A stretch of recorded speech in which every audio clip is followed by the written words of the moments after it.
Parang nag-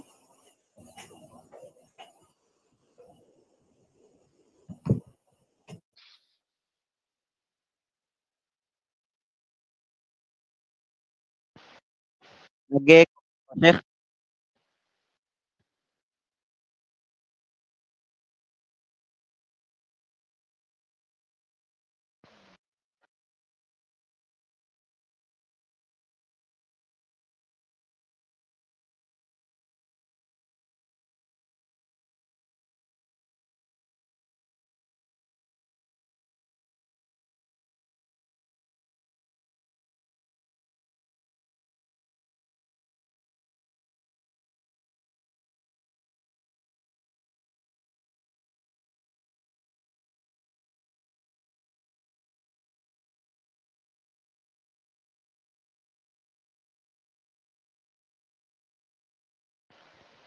Mag-start na po ba ako magmukaddima, ya Sheikh?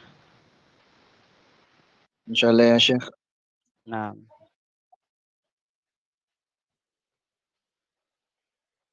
أعوذ بالله من الشيطان الرجيم. بسم الله الرحمن الرحيم. السلام عليكم ورحمة الله وبركاته. Ngayong gabi ng Friday, tayo ay binigyan ni Allah ng pagkakataon upang magnilay, matuto at muling mapalapit sa Kanya. Sa katahimikan ng gabi, naway ang bawat salita ay maging paalala ng habag at gabay ni Allah sa ating buhay.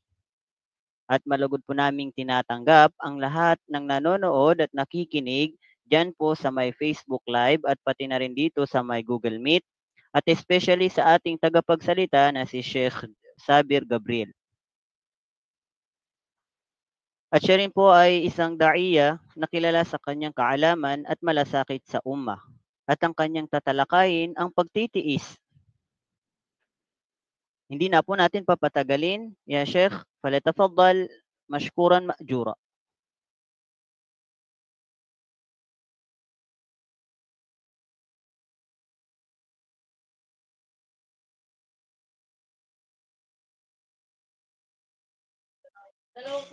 Naririnig po ng lahat? Wadih ya Sheikh. Alhamdulillah. Wala po bang masyadong ingay sa background ko po? Unti lang naman siya, Sheikh. Hindi naman siya masyadong malakas. Alhamdulillah. Magsimula na po tayo, no? Naam ya Sheikh, tafaddal.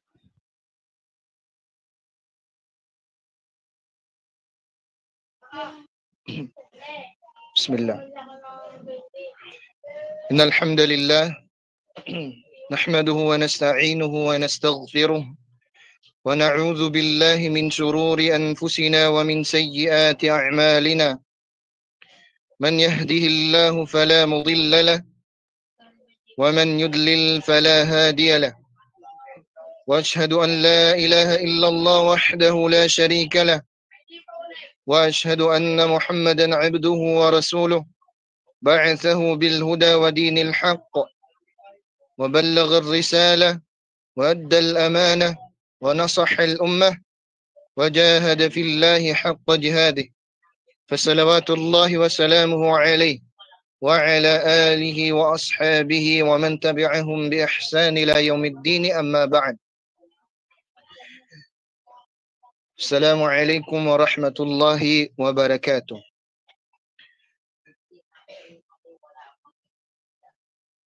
Mga alipin ng Allah subhanahu wa ta'ala, ang lahat ng papuri ay nararapat lang sa Allah subhanahu wa ta'ala at pagpapala sa kanyang sugo na si Muhammad sallallahu alaihi wasallam. At ating pasalamatan ng Allah subhanahu wa ta'ala mula sa mabiyayang araw na pinagkaloob niya naman sa atin. At ang araw ng Yaumul Jum'ah, ang pinagpalang araw na kung saan nagtitipon-tipon ang mga kamusliman upang ipagdiriwang ang kaarawan na ito. Ang araw na kung saan inaalala natin ang Allah subhanahu wa ta'ala at ating pinapaalalahanan ng ating mga sarili para sa pag-iibada para sa Allah subhanahu wa ta'ala mula sa kanyang mga gantimpala at parusa niya para sa ating mga alipin ng Allah. Mga kapatid, Marahil sa atin ay dumaraan tayo sa mga maraming pasakit at problema na dumadaan at hinaharap natin sa araw-araw. Binibigyan tayo ng Allah subhanahu wa ta'ala ng mga pagsubok na kanyang inilaan para sa atin at itinadhana para sa araw-araw. Mula sa maliit na problema at pasakit hanggang sa mga malalaking problema na kanyang ibinibigay sa atin. Problemang para sa ating hindi nasusolusyonan at mga problemang simpleng mga problema lamang na kaya naman nating solusyonan. Pero mga alipin ng Allah subhanahu wa ta'ala, lahat ng mga problema ay dumaraan sa lahat ng solusyon. At lahat ng problema at pasakit ay dinaraan sa pamamaraan ng pagpapasensya. Lahat ng solusyon ay dinaraan sa pasensya hanggang sa ito ay malaman natin. At ating maibsan at masobrahan ang mga paghihirap at pagsubok na ibinigay sa atin ng Allah subhanahu wa ta'ala. Mga alipin ng Allah subhanahu wa ta'ala, ang pagpapasensya sa Allah pagpapasensya sa mga itinadhana sa atin ng Allah subhanahu wa ta'ala at ipinagkaloob sa atin ng Allah subhanahu wa ta'ala ay kasama ito sa ating pananampalataya. Hindi mabubuo ang ating pananampalataya sa Allah subhanahu wa ta'ala kung wala tayong katangian o hindi tayong nagtatangi ng isang pagpapasensya. Dahil ang buhay sa mundong ito ay halos umiikot sa pagpapasensya natin. Pag-aaral, pagiging magulang, pagiging kamag-aral, kaibigan, anak, at lalong-lalo na bilang alipin ng Allah subhanahu wa ta'ala ay kinakailangan ito ng pagpapasensya. Ngunit ang mga taong nananampalataya sa Allah subhanahu wa ta'ala ay sila yung mga taong napapanatag dahil sila'y nananampalataya sa Allah subhanahu wa ta'ala at dahil dito ay binibigyan ng Allah subhanahu wa ta'ala ang mga taong ito ng daan upang sa ganun sila'y mapanatag sa mga daanan na kanilang hinaharap sa araw-araw at mga pagsubok at pasakit na bumababa sa kanila. Sinabi ng Allah subhanahu wa ta'ala, وَمَنْ يُؤْمِنْ بِاللَّهِ يَهْدِي قَلْبَهُ. Sinabi ng Allah subhanahu wa ta'ala, at sino man ang manampalataya sa Allah subhanahu wa ta'ala ay siya ay gagabayan ang kaniyang puso. Gagabayan ng Allah subhanahu wa ta'ala ang kaniyang puso. Nagsabi si Alqama, huwa ar-rajulu tusibuhu al-musiba faya'lam annaha min 'indillah fayarda wa yaslim. Sinabi ni Alqama, siya yung lalaki na tinamaan ng malaking pasakit o pagsubok. Kaya kaniyang malalaman at mapag-iisip at mapagtatanto na katotohanan mula ito sa Allah subhanahu wa ta'ala at siya'y malulugod at magsusurrender sa Allah subhanahu wa ta'ala. Tatalima sa Allah subhanahu wa ta'ala mula sa mga ibiniba ng Allah subhanahu wa ta'ala na pasakit sa kanya at pagsubok. Dahil alam niya na ito ay kagustuhan at kinalulugod ito ng Allah subhanahu wa ta'ala. Ito ay kasama sa kanyang mga qadar, mga plano niya para sa kanya at walang ibang mas mataas o mas maalam at mas mainam na nagpaplano maliban sa Allah subhanahu wa ta'ala. Mga alipin ng Allah subhanahu wa ta'ala. Ipinapahiwatig sa atin ng Allah subhanahu wa ta'ala na ang pagpapasensya ay kabilang ito sa pananampalataya natin bilang isang Muslim. At nararapat sa isang mananampalataya na hindi magalit, hindi sumuway, bagkus malugod sa kung anumang ibinigay at ibinaba para sa kanya ng Allah subhanahu wa ta'ala. Sinabi ng Allah subhanahu wa ta'ala, وَبَشِّرِ الصَّابِرِينَ. الذين إذا أصابتهم مصيبة قالوا إنا لله وإنا إليه راجعون. Sinabi ng Allah subhanahu wa ta'ala, o ikaw Muhammad, bigyan mo sila ng magandang balita ang mga yaong mapagpasensya. Yaong kapag sila'y tinamaan ng pagsubok o pasakit sa mundong ito, qalu inna lillahi wa inna ilayhi raji'un. At sila'y nagsasabi, katotohanan kami ay nagmula sa Allah subhanahu wa ta'ala at katotohanan kami ay manunumbalik sa Kanya. Nagsabi rin ng Allah subhanahu wa ta'ala, وَلَنَبْلُوَنَّكُمْ بِشَيْءٍ مِّنَ الْخَوْفِ وَلَنَبْلُوَنَّكُمْ بِشَيْءٍ مِّنَ الْخَوْفِ.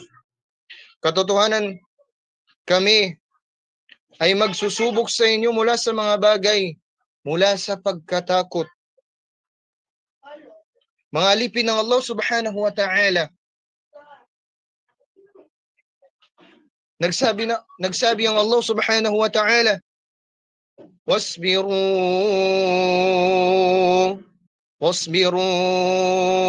inna Allah ma'as sabirin. Wasbiru inna Allah ma'as sabirin. Kayo'y maging mapagpasensya. Kayo'y magpasensya dahil katotohanan ng Allah subhanahu wa ta'ala ay kasama niya yung mga yaong mapagpasensya. Mga alipin ng Allah subhanahu wa ta'ala, kung ating mamarapatin, ang lahat ng mga dumaan na propeta ay sila ay dumaan sa napakalaking pasakit at pagsubok na binaba sa kanila ng Allah subhanahu wa ta'ala. At sino yung mga taong dumaan ng sobrang pagsubok at pasakit dito sa mundo? Bagkus sila yung mga taong ibinaba at sinugo ng Allah subhanahu wa ta'ala. Sila yung mga propeta. Sila yung mga sinugo ng Allah subhanahu wa ta'ala at sila yung mga taong sinubok ng Allah subhanahu wa ta'ala dito sa dunya. At walang mas mainam mula sa kanila sa mga sinubok ng Allah subhanahu wa ta'ala. Kaya nga nararapat sa isang mananampalataya na malugod sa kung anuman ang ibinigay ng Allah subhanahu wa ta'ala mula sa kanyang mga pagsubok. Dahil katotohanan, ang Allah subhanahu wa ta'ala ay mas gugustuhin niya, mas kalugod-lugod sa kanya na magbigay ng pagsubok sa kanyang alipin na mananampalataya upang sa gayon ay malaman o masubok siya kung gaano kalaki ang pananampalataya niya at tiwala niya sa Allah subhanahu wa ta'ala. Sinusubok ng Allah subhanahu wa ta'ala ang mga mananampalataya hindi dahil galit ang Allah subhanahu wa ta'ala sa kanila. Bagkus ito ay kagustuhan ng Allah subhanahu wa ta'ala nang sa gayon sila ay mag-improve. Nang sa gayon sila ay matuto. Nang sa gayon ay sila ay mas mag-upgrade. Mas matutunan nila ang pamumuhay sa mundong ito. Sino ba ang mga yaong mga successful sa mga mundong ito? Sino ba ang mga yaong binigyan ng Allah subhanahu wa ta'ala ng success sa dunya? Hindi ba't sila yung mga taong dumaan sa napakalaking pagsubok na kung sakaling tatanungin mo sila patungkol sa buong history ng pamumuhay nila, sasabihin nila sa iyo na kami ay ganito. Kami ay dumaan sa napakaraming pagsubok, pasakit, emosyon, mga halong emosyon, dugo at pawis at pangungutya mula sa ibang tao at hanggang sa wala nang naniniwala sa kanila maliban ang kanilang mga sarili at paniniwala nila sa Allah subhanahu wa ta'ala. Sino ba ang mga yaong taong nag-success sa mundong ito hanggang kabilang buhay? Sila yaong taong nagpasensya at nagsabar sa ibinigay at napagsubok ng Allah subhanahu wa ta'ala. Mga alipin ng Allah subhanahu wa ta'ala, sinabi ng Allah subhanahu wa ta'ala, ma asaba min musibah ما أصاب من مصيبة إلا بإذن الله. Walang bagay na kung saan dumaan mula sa mga pagsubok maliban na lang na ito ay kapahintulutan ng Allah subhanahu wa ta'ala. Walang ibang bagay na ibababa sa iyo nang hindi mo kakayanin. Lahat ng pagsubok na binaba ng Allah subhanahu wa ta'ala ay lahat ito ay may solusyon. Lahat ito ay natitinag sa pananampalataya, sa pamamagitan ng pananampalataya at paniniwala sa Allah subhanahu wa ta'ala. Mga alipin ng Allah subhanahu wa ta'ala,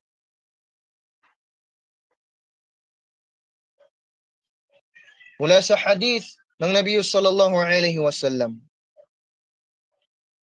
an Anas anna Rasulullah sallallahu alayhi wa sallam qala إذا أراد الله بعبده الخير عجل له بالعقوبة في الدنيا وإذا أراد بعبده الشر أمسك عنه بذنب حتى يوافي به يوم القيامة.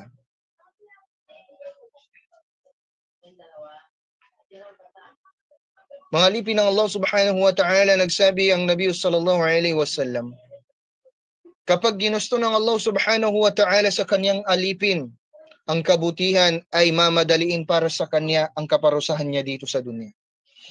At kapag ginusto o kinaibig-ibig o kinalugod ng Allah subhanahu wa ta'ala sa kanyang alipin ang kasamaan, ay pipigilan niya o paghahawakan niya para sa kanya ang mga ginawa niyang kasalanan hanggang sa ito ay ibigay sa kanya hanggang yaumul qiyamah o itinadhana sa kanya, iparusa sa kanya hanggang yaumul qiyamah. Mga alipin ng Allah subhanahu wa ta'ala, walang bagay o walang taong hindi dumaan sa isang problema. Walang isang tao na nakaligtas mula sa mga problema at pasakit na sa mundong ito. Dahil katotohanan, itong mundong ito ay isa lamang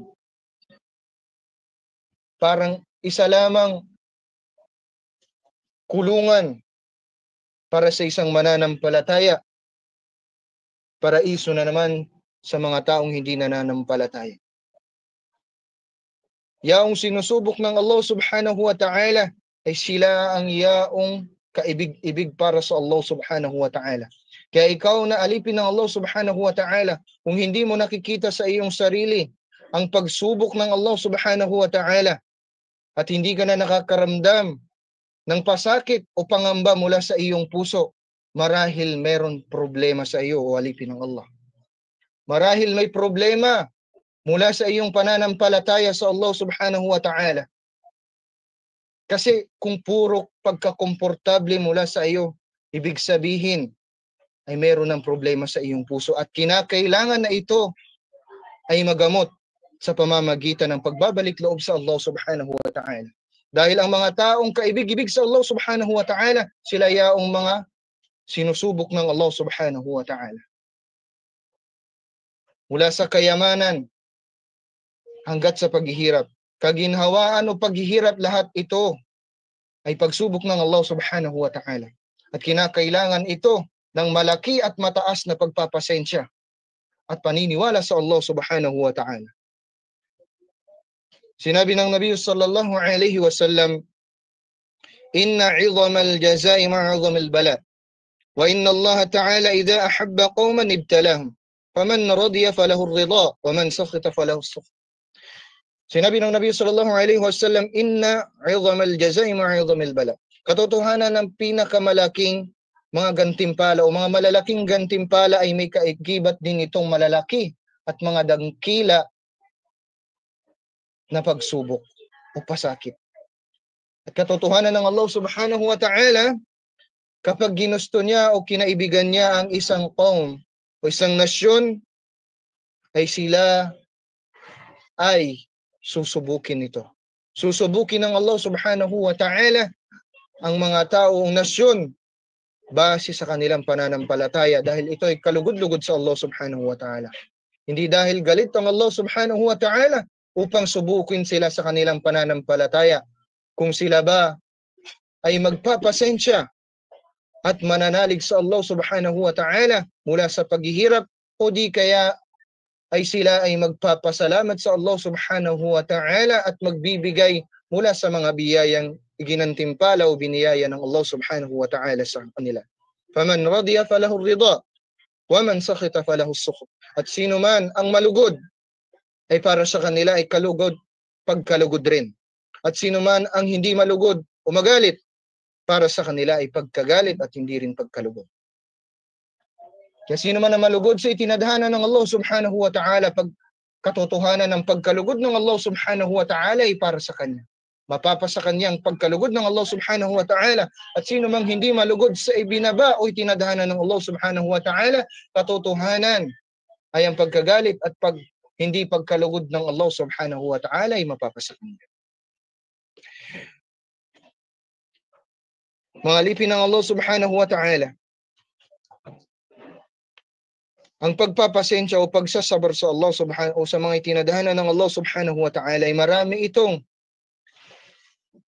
benefits para sa isang mananampalataya. Dahil dito mas sinusubok tayo sa ating pananampalataya.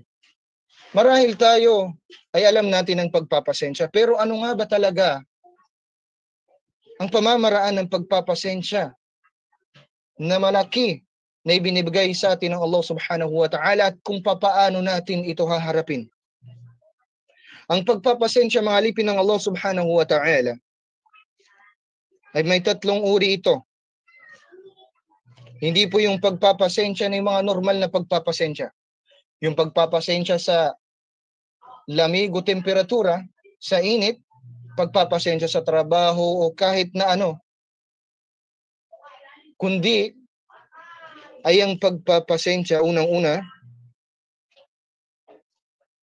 ay ang pagpapasensya fi ma'asiyatillah, sa paggawa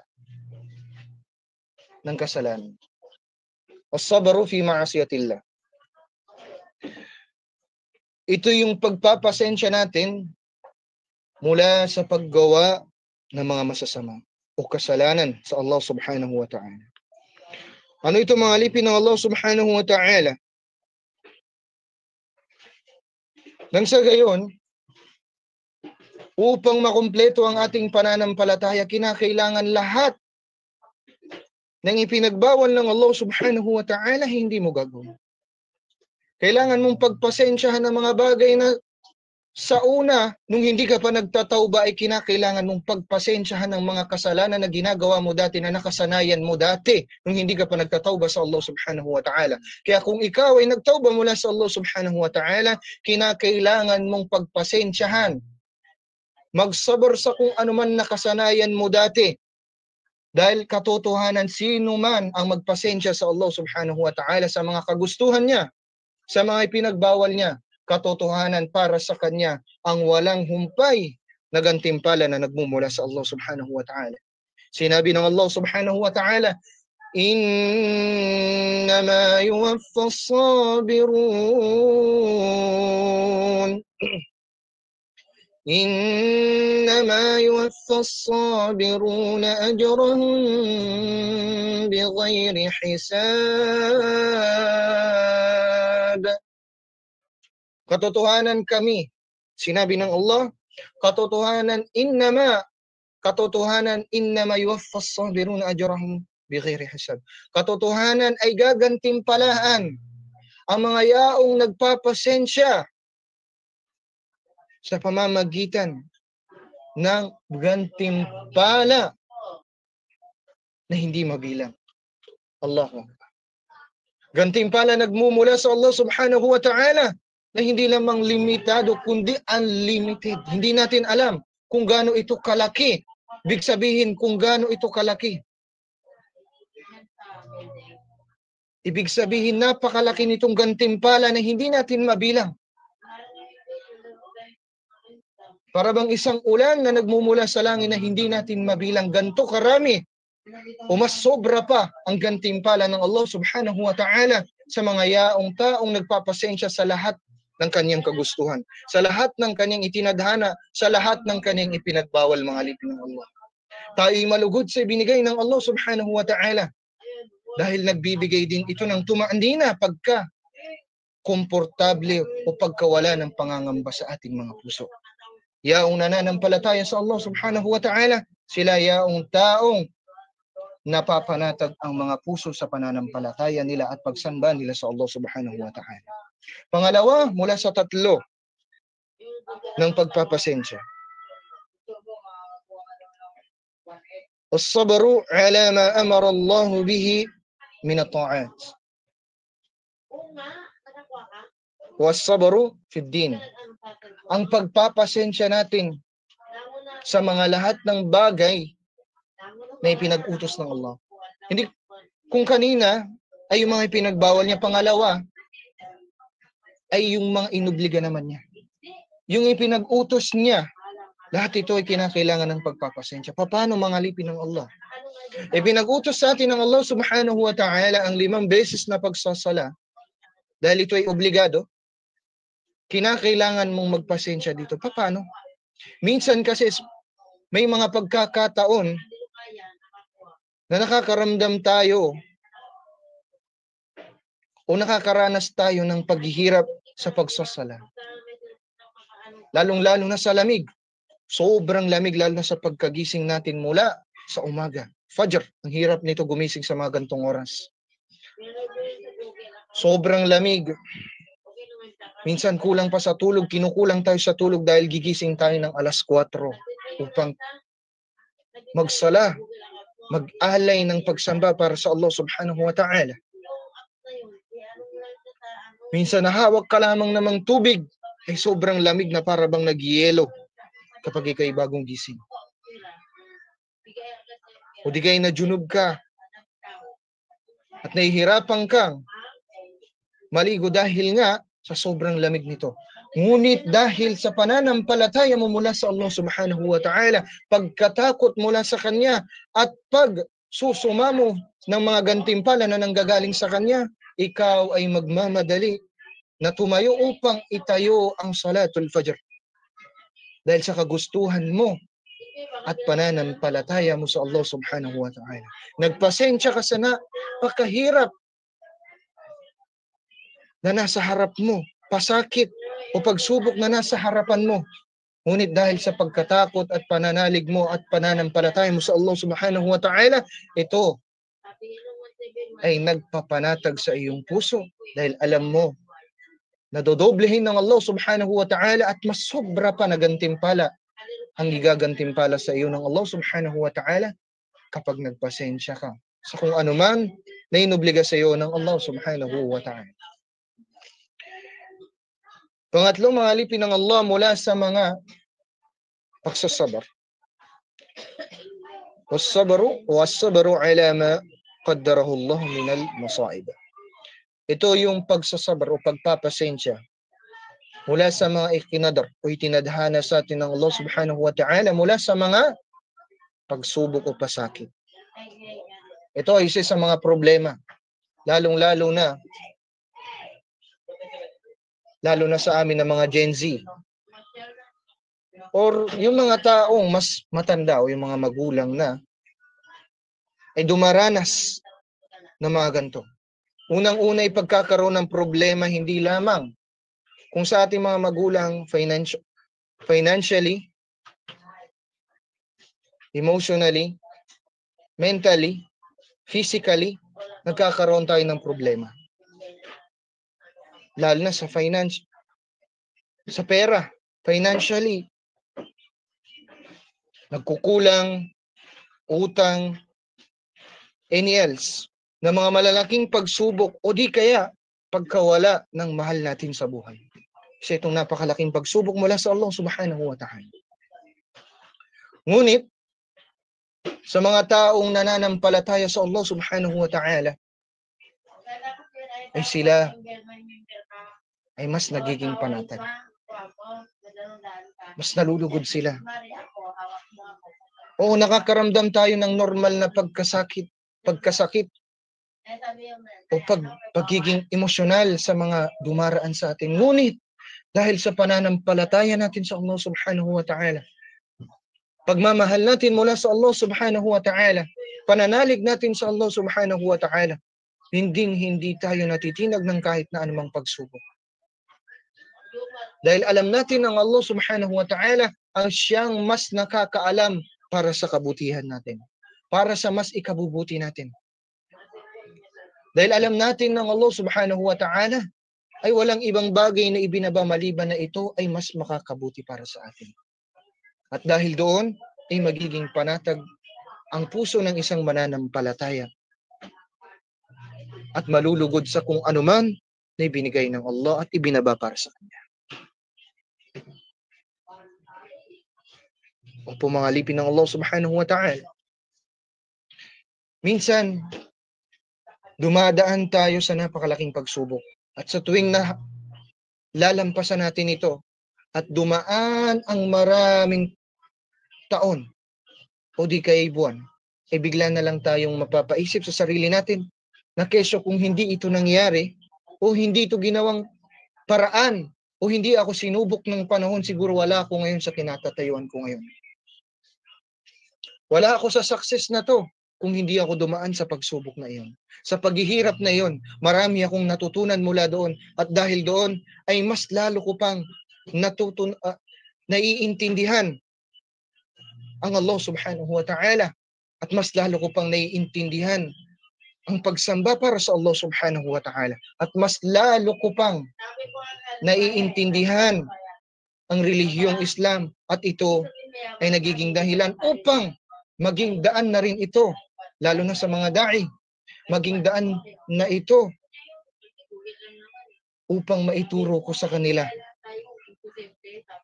ang katotohanan, upang maibigay ko ang aking kaalaman para sa kanila, upang maibigay ko ang aking kaalaman na ibiniyaya sa akin ng Allah subhanahu wa ta'ala at ginantimpala sa akin para sa mga taong dumaranas din ng katulad na dinanas ko na mas mahirap o mas mahirap pa sa mga dinaranas nila o sa mga taong ligaw nang sa gayon sila'y gabayan ng Allah subhanahu wa ta'ala. Mga alipin ng Allah subhanahu wa ta'ala, yaong sinusubok ng panahon, sinusubok ng Allah subhanahu wa ta'ala, sila yung mga taong hindi natitinag. Sila yung mga taong matatapang at matitigas dahil sila ay naging matigas dahil sa pagsubok na ibinaba ng Allah subhanahu wa ta'ala. Lalo na sa ating mga Gen Z na dumaranas ng depresyon, emotionally, mentally, pagkababa ng ating pride, pagkawala ng ating motivation sa araw-araw na nagdudulot sa atin ng sobrang depress, pagkawala ng gana sa mga gawain na kaibig-ibig sa atin dati. Ito ay pagsubok mula sa Allah. Ito ay pagsubok sa atin ng Allah subhanahu wa ta'ala. Sinusubok niya tayo. Kung magpapakain ba tayo sa depression na ito o manghihingi ng tulong at mananalig sa Allah subhanahu wa ta'ala. Tayo ba hihinto o mananatili sa ganitong sitwasyon o uusad sa mga pagsubok na ito na hinaharap natin? Hindi para tayo'y mawala sa pangamba na ito upang sa gayon tayo ay gantimpala ng Allah subhanahu wa ta'ala, tayo'y ikalugod ng Allah subhanahu wa ta'ala at nang sa ganon tayo'y mapagbalik o makapagbalik sa Allah subhanahu wa ta'ala at manumbalik sa pag-iibada at pagsamba sa Kanya. At dahil doon, tayo'y bibigyan ng Allah subhanahu wa ta'ala ng kapanatagan sa ating pananampalataya, sa ating mga gawain. Mapa-depression man ito. Kaya mga alipin ng Allah subhanahu wa ta'ala, nararapat sa isang mananampalataya na maging magpagpasensya dahil katotohanan ng Allah subhanahu wa ta'ala ay ginagantimpalaan niya mga taong iyon ng mga gantimpala na hindi mabilang. Mga alipin ng Allah subhanahu wa ta'ala, sambahin natin ng Allah subhanahu wa ta'ala ng nag-iisa. Sambahin ng may halong pag-ibig, pagmamahal at pag-iikhlas, pagpapasensya, pagkatakot, pagkalugod, hindi pagsuway. Nang sa gayon, tayo ay magtamasa ng gantimpala niya sa kabilang buhay, pati na rin dito sa dunya. Pangalawa, ay sundin natin ang mga sunna at pamamaraan ng Nabi sallallahu alaihi wasallam, nang sa gayon ay matutunan natin ang paraan, pamamaraan o pag-aralan natin ang mga hadith, mga sunna ng Nabi sallallahu alaihi wasallam, nang sa gayon ay ating magawang lampasan ng lahat ng mga problema at pasakit na dumaraan sa atin. Dahil walang ibang tao na ibinaba ang Allah subhanahu wa ta'ala na mas mainam pa sa Nabi sallallahu alaihi wasallam at mas mainam pa sa pamamaraan niya. Ang Nabi, maliban na lamang sa Nabi na Muhammad sallallahu alaihi wasallam. Kaya hanggang dito lamang mga alipin ng Allah subhanahu wa ta'ala. Wa akhiru da'wana alhamdulillahi rabbil alamin. Wassalamu alaikum warahmatullahi wabarakatuh. Waalaikumsalam warahmatullahi wabarakatuh. Subhanallah wa alhamdulillah. Isa na namang malalim at malawak na kaalaman ang naibahagi sa atin ng ating tagapagsalita na si Sheikh Sabir Gabriel. At bago tayo dumako sa Q&A session, ay ating munang tatanungin ng ating tagapagsalita kung siya ba ay tumatanggap ng ilang mga katanungan mula sa ating tagapakinig. Ya Sheikh, kayo po ba ay tumatanggap ng ilang mga katanungan mula sa ating mga tagapakinig?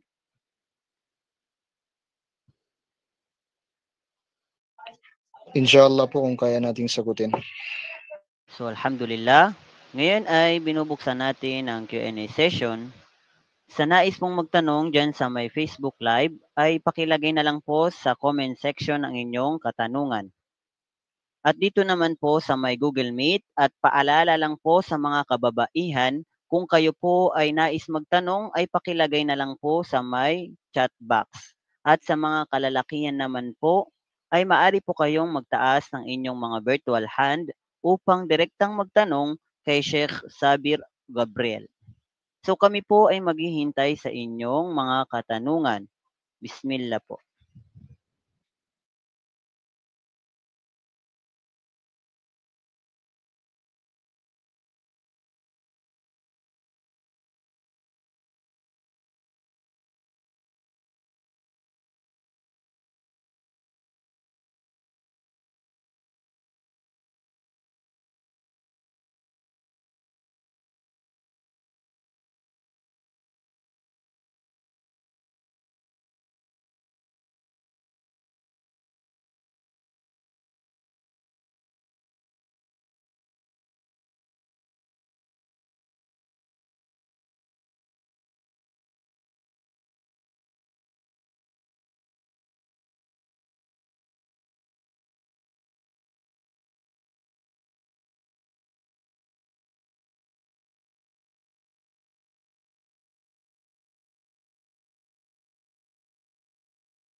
Dito sa Facebook Live is walang namang katanungan. Sa Google Meet, wala rin.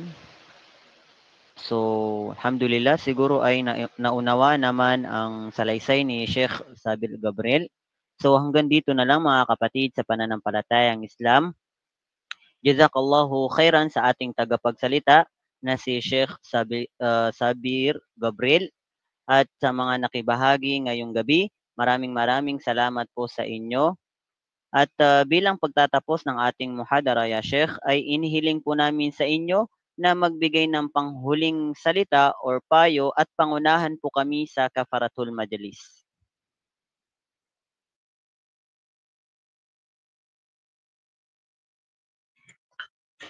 Bago ang lahat ay sa kung ano man ang mga narinig natin, unang-una ay papaalala para rin sa akin sarili at sa inyo rin na kung ano man ang narinig natin mula sa ating mga ulama, mga ustad, ay naway sana ating